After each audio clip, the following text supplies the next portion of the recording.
By now, I'm sure narinig niyo po na dineklara ng Korte Suprema na ang articles of impeachment na inihain laban kay Vice Presidente Inday Sara Duterte sa Senado ay void dahil hindi sumunod o tila hindi nabigyan ng due process. Babasahin po natin muna bago tayo magsimula ang release ng Korte Suprema with your indulgence. Mga bahagi lang, nakapost naman itong press release or issuance ng Korte Suprema doon sa aming Facebook page.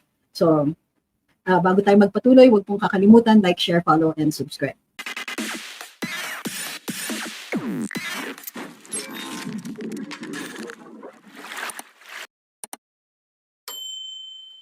Ang titulo ng babasahin ko, House Impeachment Complaint versus VP Duterte barred by one-year rule, due process or fairness applies during all stages of the impeachment process. Our fundamental law is clear, the end does not justify the means. There is a right way to do the right thing at the right time. This is what the rule of just law means. This is what fairness or due process of law means even for impeachment. Quoting Senior Associate Justice Leonen in Duterte versus House of Representatives. In a unanimous decision today, July 25, 2025, the Supreme Court en banc declared the articles of impeachment against Vice President Sara Z. Duterte unconstitutional, noting that it is barred by the one-year rule under Article 11, Section 3, Paragraph 5 of the Constitution, and that it violates the right to due process enshrined in the Bill of Rights. Therefore, the Senate could not acquire jurisdiction over the impeachment proceedings.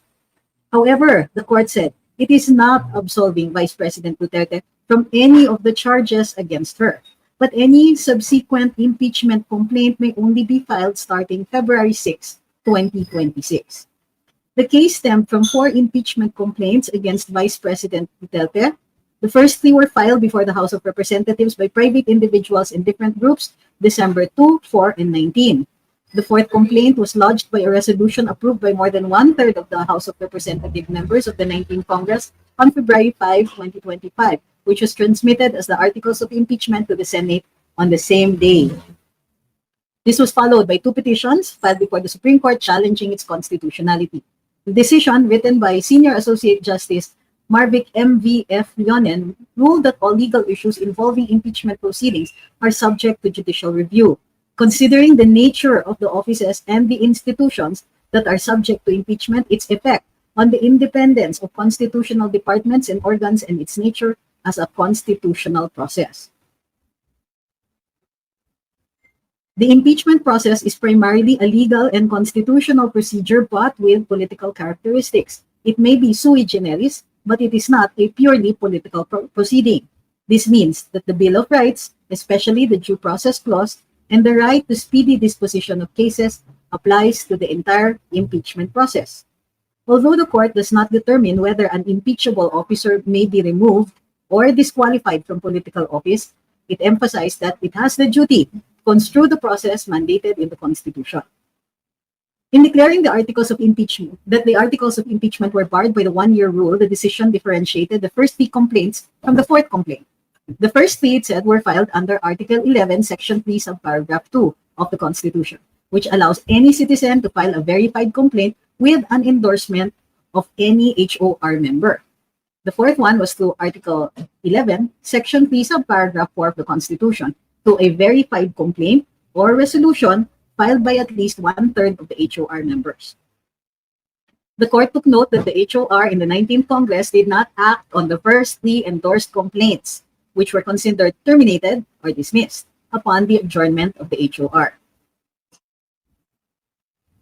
The 3 impeachment complaints were archived and therefore deemed terminated or dismissed on February 5, 2025. Therefore, no new impeachment complaint, if any, may be commenced earlier than February 6, 2026. Under Article 11, Section 3, Subparagraph 5 of the Constitution, no impeachment proceeding shall be initiated against the same official more than once within a period of 1 year. According to the decision, the 1-year bar is reckoned from the time an impeachment complaint is dismissed or no longer viable. A key issue in the petitions is whether the HOR complied with the 10-day session requirement under the Constitution for including a verified impeachment complaint in the order of business in the HOR. The court ruled that the HOR was able to comply with the requirement by putting the 3 endorsed impeachment complaints in the order of business of the House of Representatives, since a session day is not equivalent to a calendar day. It is a period that starts from a call to order until the session is adjourned regardless of the passage of time. However, the court reminded the HOR that Article 11, Section 3, subparagraph 2 of the Constitution clearly requires that a verified impeachment complaint be immediately put in the order of business within 10 session days from its endorsement. The Constitution does not grant either the Secretary General or the Speaker of the House any discretion to determine when this period commences. Consequently, the House of Representatives is not granted any discretion except to refer these matters to the proper committee within 3 session days. However, the House may opt to consolidate all impeachment complaints properly commenced and endorsed within these periods. The court also determined that due process applies to the impeachment process. It laid down the following due process requirements in impeachment proceedings. Number 1, the articles of impeachment or resolution must include evidence when shared with House members, especially those who are considering its endorsement. The evidence should be sufficient to prove the charges in the articles of impeachment. The articles of impeachment and the supporting evidence should be available to all members of the House of Representatives, not only those being considered to endorse. The respondent in the impeachment complaint should have been given a chance to be heard on the articles of impeachment and the supporting evidence to prove the charges prior to its transmittal to the Senate, despite the number of endorsements from the House members. The House of Representatives must be given a reasonable time to reach their independent decision of whether they will endorse an impeachment complaint. The court, however, has the power to review whether this period is sufficient. But petitioner who invokes the power to review should prove that officials failed to perform their duties properly. The basis of any charge must be for impeachable acts or omissions committed in relation to their office and during the current term of the impeachable officer. For the President and the Vice President, these acts must be sufficiently grave, amounting to the crimes described in Article 11, Section 2, or betrayal of public trust given by the majority of the electorate. For other impeachable officers, the acts must be sufficiently grave that they undermine and outweigh the respect for their constitutional independence and autonomy. For other impeachable, number 7, to ensure that respondent in the impeachment complaint is heard under the requirement of due process in the procedure under Article 11, Section 3, subparagraph 4, the House of Representatives is required to, letter A, provide a copy of the articles of impeachment and its accompanying evidence to the respondent to give him or her an opportunity to respond within a reasonable period to be determined by the House rules. The Constitution only requires an opportunity to be heard. It is up to the respondent, in this case the House, to waive this fundamental, the Vice President, to waive this fundamental right and opt to present his or her evidence at the Senate trial. Letter B, make the articles of impeachment with its accompanying evidence and the comment of the respondent, in this case the Vice President, available to all the members of the House of Representatives. It is the House, not 1/3 of the House, that has the sole prerogative to initiate impeachment complaints. Thus, there must be some modicum of deliberation so that each member representing their constituents can be heard and thus convince others of their position. The transmittal, however, will only take place upon the qualified vote of 1/3 of the House. We quote from the final note of the unanimous decision, this is not our duty to favor any political result. Ours is to ensure that politics are framed within the rule of just law. We cannot concede the sobriety of fairness inherent in due process of law to the passions of a political movement. Our fundamental law is clear, the end does not justify the means.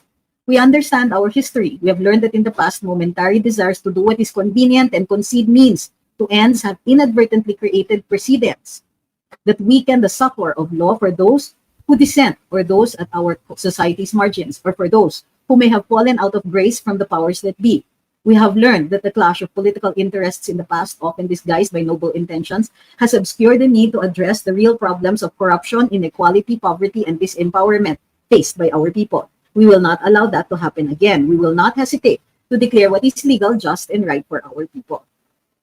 So finally, it says there is a right way to do the right thing at the right time. This is what the rule of just law means. This is what fairness or due process of law means, even for impeachment. Take note that the Supreme Court's ruling is immediately executory. It shall be deemed served on the petitioners and released upon publication in the Supreme Court website and receipt of the parties of their digital copy in accordance with Administrative Matter Number 250516 SC, etc. Okay? So we will, let's go through the entire impeachment proceedings first, kung ano ang nangyari sa Korte Suprema. Tapos, i-discuss natin yung kabuuan, ano yung dahilan kung bakit sinabi ng Korte Suprema na hindi ayon sa saligang batas itong articles of impeachment.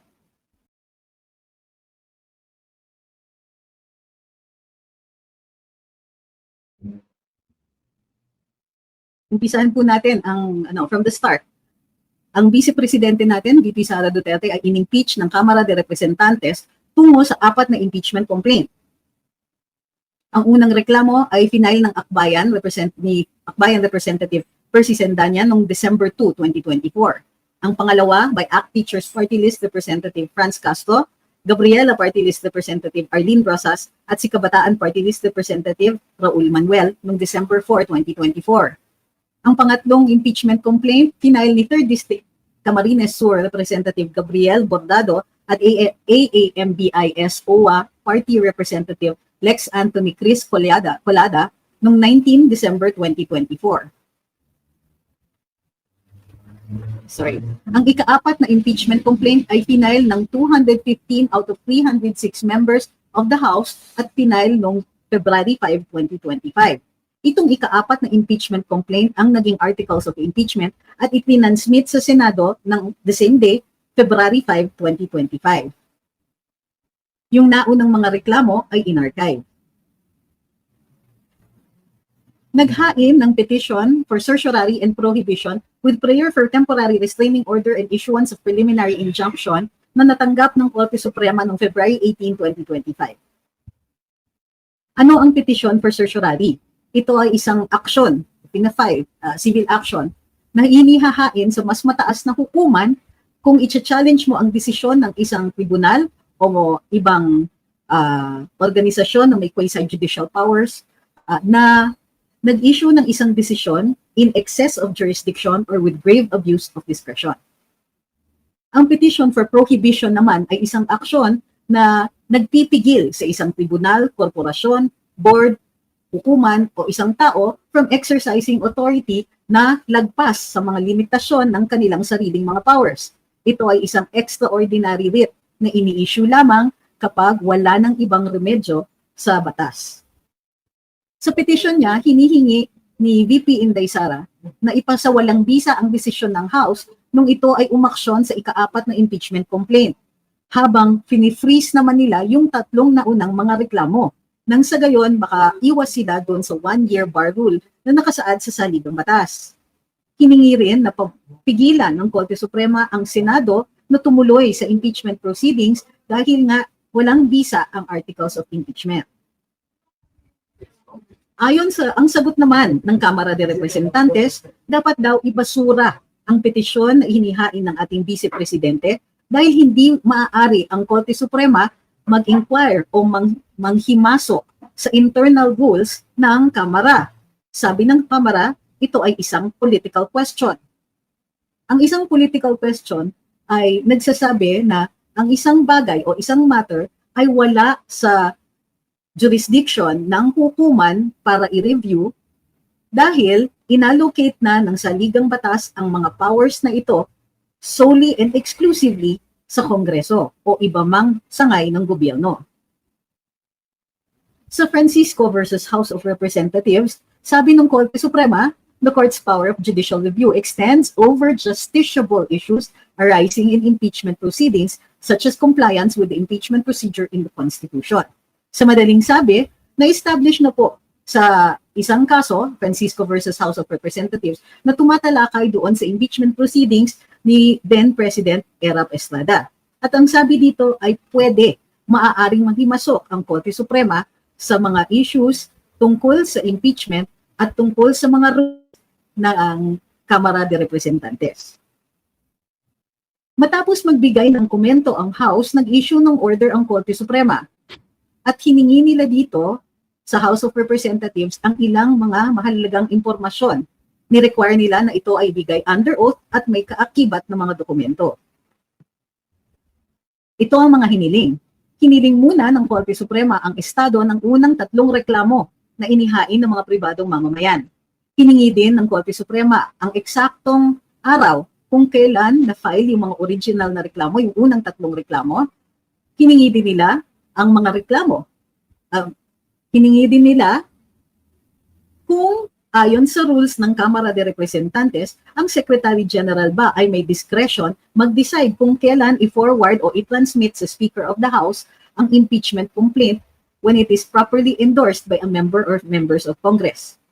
Hiniling din ng Korte Suprema kung ano ang basihan at autoridad ng SecGen na humindi sa pag-transmit ng mga reklamo for impeachment sa Speaker of the House upang ito ay maisama sa order of business within 10 session days from the time it was properly endorsed by a member of the House. Tinanong din ng hukuman, ilan na bang session day ang nakalipas bago na forward ang mga reklamo sa House of Representatives para ma-include sa order of business, sa Speaker of the House para ma-include sa order of business. Tinanong din ng hukuman kung anong opisina o komite ang nag-prepare ng draft ng articles of impeachment nung ito ay nakumpleto na. Tinatanong din ng hukuman, kailan ba inikot sa mga miyembro ng Kamara de Representantes ang articles of impeachment? Kung ito nga ba ay na-circulate? Kung ito ay na-circulate, na may kasama o may kaakibat pa ito na impormasyon, ebidensya, committee report. Tinanong din ng Kamara kung ano yung ebidensya, kung ang ebidensya supporting each article, kung ito ay naipadala kay Vice Presidente Sara Duterte at kung siya ay nabigyan ng pagkakataon mag-explain o madinig ng kanyang panig tungkol dun sa ebidensyang iniikot, kung meron na. And tinanong din ng hukuman kung may oras ang bawat miyembro ng Kamara na basahin ang charges at i-examine ang ebidensya bago sila pumayag sa articles of impeachment. Tinanong din ng hukuman kailan ba ito na ipasok yung articles of impeachment sa order of business sa House of Representatives para makonsidera ng plenaryo.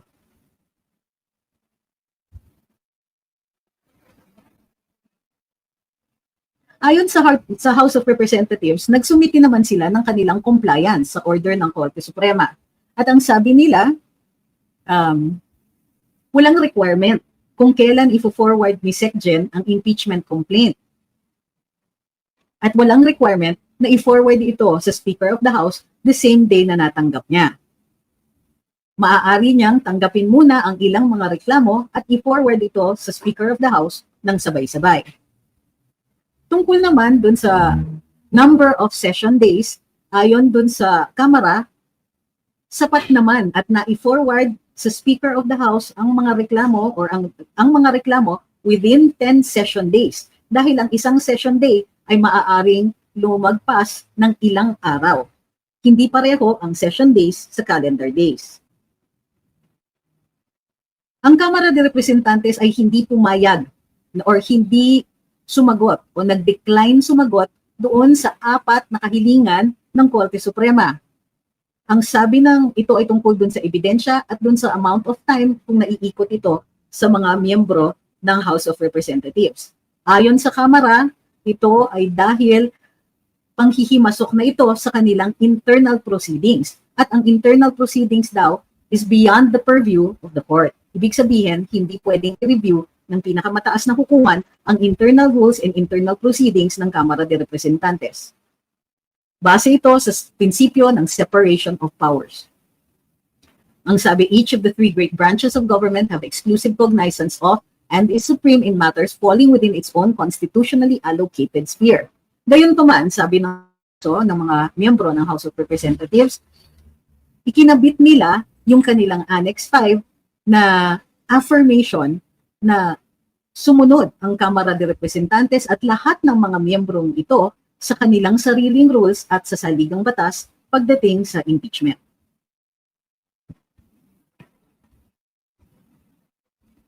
So ngayon, lumabas ang desisyon ng Korte Suprema at ina-uphold ang petisyon ni VP Inday Sara.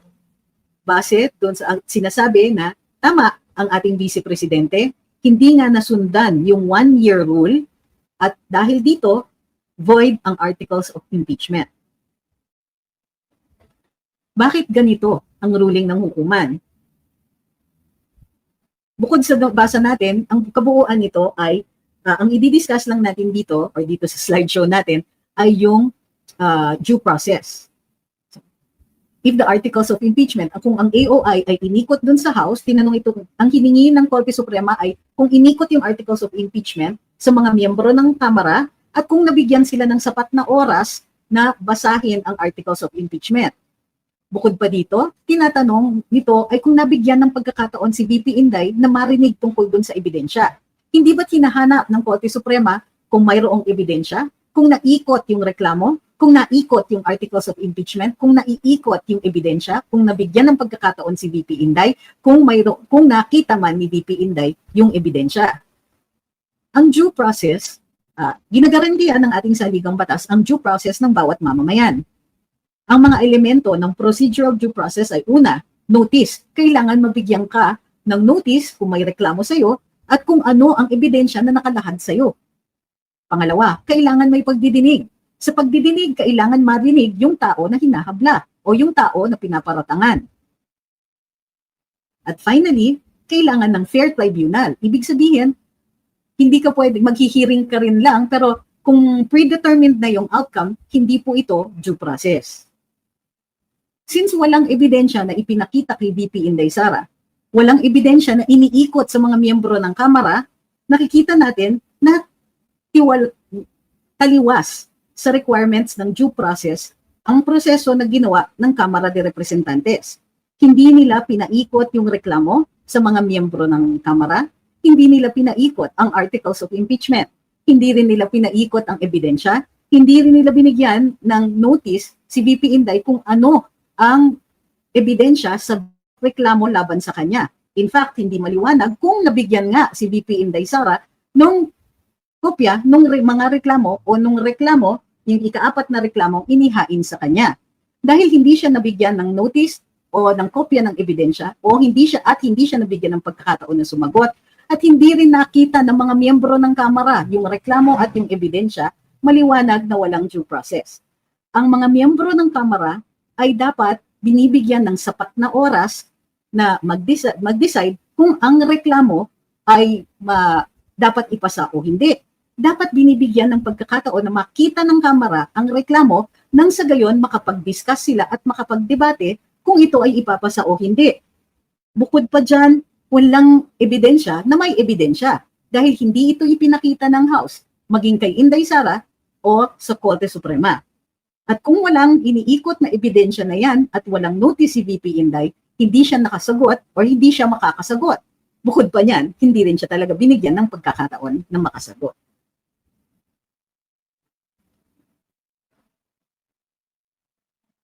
Bukod pa dyan, sinabi pa ng Korte Suprema, the basis of any charge must be for impeachable acts.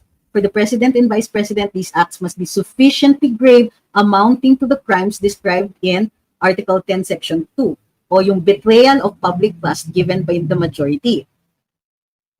Paano madidetermine kung ito ay sufficiently grave kung hindi man pinakita ng mga membro ng Kamara de Representantes ang eksaktong charge kay VP Inday at yung eksaktong ebidensya na pruweba na ipipita bilang pruweba laban sa kanya. So, nagsabi ngayon ang Korte Suprema na mula ngayon, requirement sa isang impeachment complaint na ang Kamara de Representantes ay dapat magbigay ng kopya ng articles of impeachment at ebidensya sa isang respondent para mabigyan ito ng pagkakataon na sumagot within a reasonable time. Yung reasonable time na yon ay determinasyon na ng Kamara. Ang importante ay mabigyan ng pagkakataon na madinig ang respondent. Sabi din ng Korte Suprema, kailangan yung articles of impeachment at yung ebidensya na ito at yung komento ng respondent ay maiikot sa mga miyembro ng Kamara nang sa gayon makaka-decide sila kung itutuloy yung paghain nila sa Senado ng articles of impeachment. Kailangan din ng pagkakataon na makapag-discuss at makapagdebate ang mga miyembro ng Kamara tungo sa kanilang pagiging democratic na bahagi ng isang demokratikong republika. Ang sabi ng Korte, hindi lang po yung mga endorsers ang dapat tumatanggap ng kopya ng articles o ng reklamo. Kailangan lahat ng mga miyembro ng Kamara ay dapat makakita ng articles of impeachment at bumoto dito. Hindi lang po pwedeng likumin lamang yung mga tao na nag-i-endorso kahit 1/3 pa sila ng buong Kamara. Naglabas naman rin ng statement ang ating Vice Presidente, Sue Attorney Michael Poa, at ang sinabi ay, we welcome the Supreme Court's ruling declaring the articles of impeachment unconstitutional for violating the 1-year bar under Article 11 of the Constitution. The decision of the court affirms that we maintain from the outset that the fourth impeachment complaint is constitutionally infirm. This unanimous decision has once again upheld the rule of law and reinforced the constitutional limits against abuse of the impeachment process. We remain prepared to address the allegations at the proper time and before the appropriate forum. Ngayon, ano ang kailangan natin matandaan? Bunga nito, oo, napawalang bisa ang articles of impeachment, therefore, walang jurisdiction ang Senado. Maaari ba itong i-refile? Posible kasi hindi na-discuss ang merito ng mga reklamong ito. Maaari, hanggang kailan ang bar na hindi maaaring mag-file ng impeachment complaint laban kay VP Inday Sara tungo ng additional na impeachment complaint kay VP Inday Sara. Ang sabi ng Korte Suprema, February, no new impeachment complaint, if any, may be commenced earlier than February 6, 2026. So, ibig sabihin, may 1 taon bago pa muli makapaghain ng impeachment complaint laban kay Vice President Inday Sara. Titignan po natin ang inyong mga katanungan.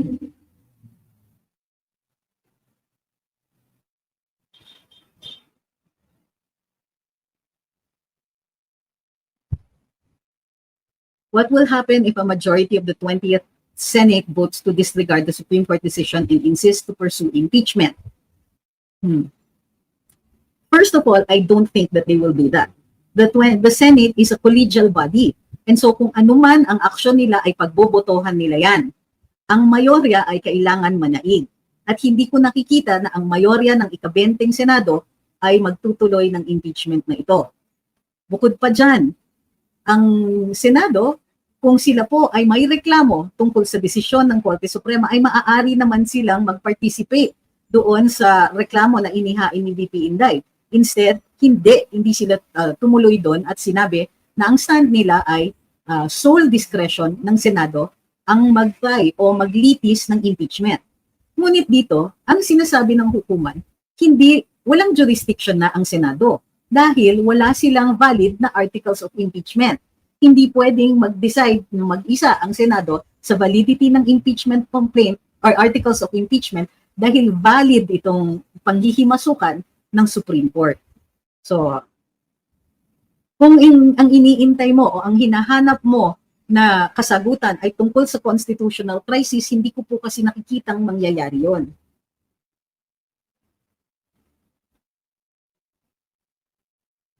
Gusto ko rin lang paalala na kahapon sa ating diskusyon tungkol sa impeachment, sinabi ko na posibleng dito mangyayari ang dismissal ng impeachment complaint laban kay VP Inday Sara. Gusto ko lang i-point out dun sa mga sutil dito. By the way walang tumutol. In other words, unanimous ang desisyon ng Korte Suprema dito. Kung kaya't ang pagpa-file ng isang motion for reconsideration ay malaki ang posibilidad na mabigo. Dahil nga, kailangan kumbinsihin nyo ang 15 na mga mahistrado ng Korte Suprema na magbago ng kanilang desisyon. Hindi po yun ganun kadali. And plus, immediately executory ang desisyon na ito. Kung kaya't, ang mangyayari dyan ay hindi na i-convene ng Senate ang impeachment court nila. Is it true po na kung nagtuloy yung Senate sa impeachment proceedings last June ay moot and academic na sana itong case sa Supreme Court? Hindi po. Sino ang nagsabi niyan? Kasi ang desisyon na ito ay tungo dun sa validity ng articles of impeachment. kahit nag-umpisa pa ang Senado, maaaring mag-decide ang Korte Suprema at mapipilitan ang Senado na i-recognize na hindi nga valid ang impeachment articles. Ano po ang way forward ng Senate ngayong may decision na ang Supreme Court? Wala na. Hindi na sila magko-convene ng Senate Impeachment Court. Sabi ni Pobreng Pinoy, sana tumigil na sila sa abuse of discretion. This is a big blow to the 19th Congress. Sabi ni Hero, ano pong posisyon ni Speaker Martin tungkol dito? Ang sagot so far ng House of Representatives ay hindi pa nila natatanggap yung desisyon ng Korte Suprema, kung kaya't hindi pa muna sila magkokomento. Ang Malacanang sumagot na rin at ang sabi ay wala pa daw silang buong teksto ng desisyon ng Korte Suprema. At sabi na sa PCO, the impeachment process is a matter handled by the legislative and judicial branches, and we recognize their independence in carrying out their constitutional mandates. Sabi rin ni Attorney Princess Abante na siyang tagapagsalita ng Cámara de Representantes, we respect the Supreme Court, but our duty to pursue truth and accountability does not end here. In-emphasize niya that impeachment is a constitutional safeguard rooted in the people's will and not legal technicality. This isn't about one official, sabi niya. This is about the people's right to demand accountability from government. The House vows to exhaust all remedies to defend its constitutional role. So tingin ko magpa-file sila ng motion for recon at mabilis din po itong ibabasura. Hindi po sasagot si Yusek Claire kasi sabi ni Ma'am Inday, gusto ko sumagot si Auntie Claire kontra sa Supreme Court. Waiting ako paano niya i-turn ito. Naglabas na nga ng statement ang PCO, hindi siya pwedeng pumonta dun sa statement na yon. Ngayon, kung kukontra siya, ay makikita natin na divided ang PCO.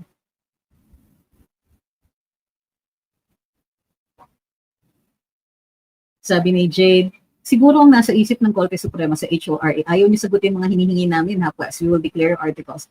Actually, I don't think so. Hindi, okay, alam ko na many of you think na nung hindi sumagot ang Kamara, para silang disobedient to the Supreme Court. Hindi. Yun yung defense nila.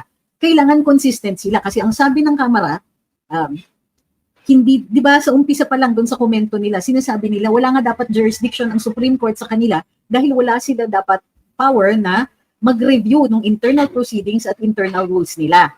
So it's not what you think na sinasabi na nagdi-disobey yung House. Hindi. Naging consistent lang sila sa kanilang depensa. Gayon pa man, nakita, base dun sa refusal nila, naging maliwanag kasi ang Supreme Court hindi yan prior of fact. Pag hindi nag-submit itong mga to, gagawa sila ng desisyon based dun sa submissions ng iba. Hindi nila i-consider yung panig ng House. Dahil hindi nagpresenta ang House ng information na yon, inassume ng Supreme Court and correctly so, na number one, hindi nila naiikot, hindi nila nabigyan ng time yung mga miyembro ng Kamara kasi within the same day, yung filing ng fourth impeachment complaint at yung pag-forward nito doon sa Senado. So, ibig sabihin, walang time for perusal, walang time for debate, walang evidence. So, it's not, I don't want you to think na mayroong pagkakataon yung House na mag-disrespect sa Supreme Court. If they were disrespectful, papasok yan doon sa desisyon ng hukuman.